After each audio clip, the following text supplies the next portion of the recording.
Good morning. I'm Dr. Boyce Watkins from Your Black World. I'm also the author of a book called Everything You Ever Wanted to Know About College. The reason I wrote this book is because I taught college students for about 20 years at five major universities: University of Kentucky, Indiana University, Syracuse University, the University of Rochester, and the Ohio State University. Um, I also had the interesting experience of going through high school and just not being a very good student, not having very good grades, and not feeling like college was really the thing for me. And what's unfortunate about that is that I almost missed an opportunity to educate myself and to accomplish quite a bit with my life. At the time that I went to college, going to school was pretty much the only way to guarantee that you were going to make a good living in the world. Things have changed since then because now you have technology. You can cut out the middleman. You don't need the corporation the way you used to. Um, and so, with that being said, knowing that things are different now than they were from the time that I started college, I'm going to share some things that I think you should tell your kids when they go to college. If they want to know more, they can, certainly are welcome to read my book. It doesn't cost that much money, particularly relative to the fact that you get the advantage of having the inside scoop from a college professor. You have a professor kind of telling you what professors are looking for, and I think that's pretty invaluable. I wish somebody had been able to tell me these things when I was a freshman. Um, a couple things you want to tell your kids when they go to college is number one, when it comes to studying, don't do what everybody else is doing. What other college students do is they spend a lot of time chilling. They're much better at chilling and pledging and kicking it and partying and everything else than they are at actually studying and learning.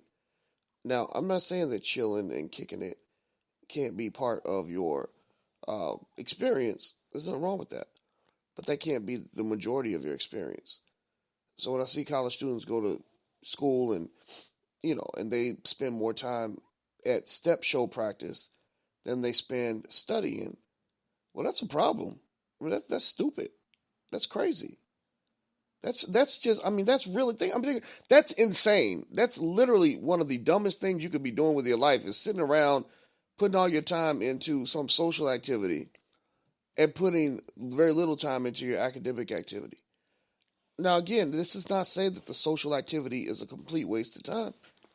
We know that social development is an important and fulfilling part of the human experience, but why would you spend more time doing stuff that has nothing to do with your education than you spend actually pursuing your education? I mean, college is expensive. You walk out of there, a lot of students walk out of there with 30, 40, 50,000, 80,000, $100,000 in debt.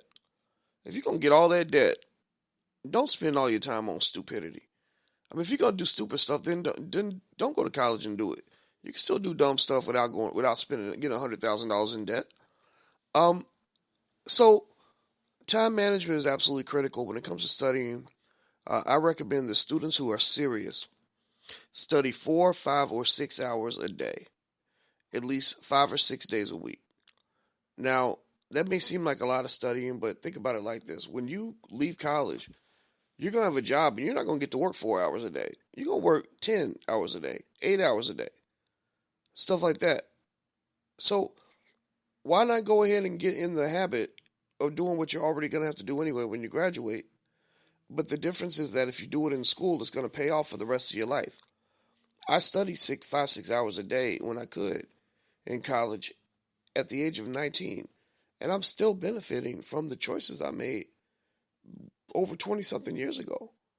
So, make the right investment. Think like an investor. Don't think short sighted. Short sighted is when you let everything pile up and then you try to learn everything for the test 2 days before the exam. You ain't gonna pass the test like that. You're gonna fail. And you're gonna be mad because you didn't get any sleep. So don't put yourself in a dumb situation. Study consistently. Treat it like a job. Treat it like basketball practice every day. Whatever. The key is consistency. The second thing that every college student needs to do is make sure that when you're in college that you study entrepreneurship. Corporations do not give jobs like they used to. They do not pay you like they used to. They screw you more than they used to. So when you get that degree, do not think for 1 second that having that piece of paper in your hand is going to guarantee you the job of your dreams and the money that you wish that you could have always had. Unfortunately, about at least half of the students I've seen, maybe more, graduate from college and they are sorely disappointed with the lack of quality job opportunities that they see when they get done. So horribly disappointed. So the question is, how do you work around that? Well, one way you can work around that, especially as a black person, is go ahead and learn how to start a business. While you're in college, if you're spending $30,000 going to college, then it might make sense for you to spend $250 or $300 going to the Black Wealth Boot Camp. I can give you a discount if you want to. And the reason that you want to have a plan B is because corporate America really doesn't do right by black people. But really, corporate America doesn't do right by anybody in America now. These jobs that people are getting is so ridiculous. I've seen people with 4-year college degrees who are working in Payless Shoe Store. So don't put yourself in that situation. Never fall for this idea that if I get a piece of paper, someone will create a job for me. That may work. You may luck out in some circumstances. But here's a couple things that can happen.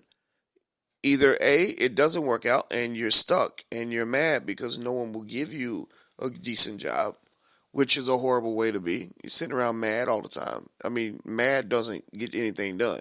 Mad just makes you feel worse. Or you get the job that you want and then you find out that you hate it, but you have to keep doing the job because you have no plan B. And then maybe in some small very small percentage of the situations, you get the job you want and you love it, and that's what you do for life, and that's it. Okay. The fairy tale does happen sometimes, but I can tell you, the fairy tale doesn't happen nearly as much as it used to. In fact, it doesn't happen very much at all. You really want to have a plan B so that you can build the future that you want and not just take the future that you're told to take. So that's all I want to share with you guys. By the way, if you are interested, if you go to store.yourblackworld.net, store.yourblackworld.net, you can buy my book, Everything You Ever Wanted to Know About College. I think it's a great book in terms of giving you honest, authentic information that can benefit you as you move forward. If you're a better learner through video or audio, you can also take the Everything You Ever Want to Know About College course at theblackbusinessschool.com. That's theblackbusinessschool.com. In fact, there are also courses on entrepreneurship and all kinds of things that can help you, and they're far cheaper than the $50,000 that you would spend going to college for 4 years. Actually, it's more like $80,000 now, $100,000 now. The classes, the college class, I think costs about $49 or something.